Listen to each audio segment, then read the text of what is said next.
Ayan, nagluto si Chef JM ng fried tokwa. So, alam nyo naman, pag hindi na mainit, hindi na masarap. Hindi na siya masarap. Kaya, siyempre, piprituin. Ayan, pag kumakain kami. O, diba, kasarap pag ganyan. Yan. Parang nasa street food ka lang. Ayan. Napakamura lang niya. Alam nyo ba yung isang malaking tokwa? 30 pesos only. Ayan. So, bumili kami ng dalawa. 60 pesos lang. Ayan, napakarami na. O, diba? Hindi makakatipid na kayo.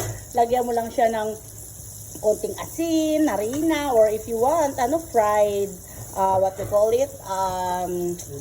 No, it's not noodles.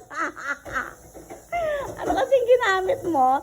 Crispy fried. Ayan. Baka naman.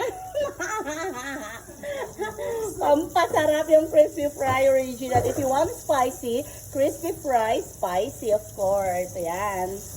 Yan, syempre, yung kanyaman, kasarap pag mainit. Yan, tapos isasawsaw dito. Ayan.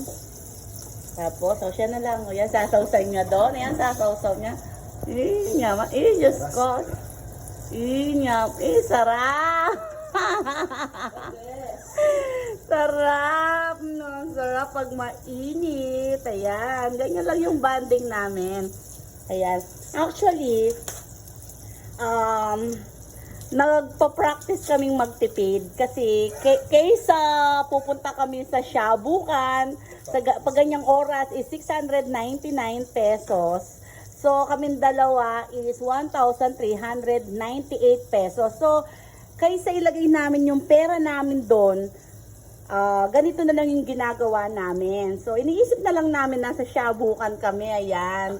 Kasi yung totoo niyan, rather than we spend our money in Shabukan, of course, we think na magpapa-feeding na lang kami. Eh di mas masaya, di ba? Mas marami pang batang magiging masaya. Ayan.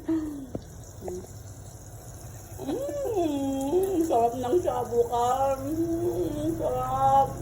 Iniisip ko na lang ang Shabukan.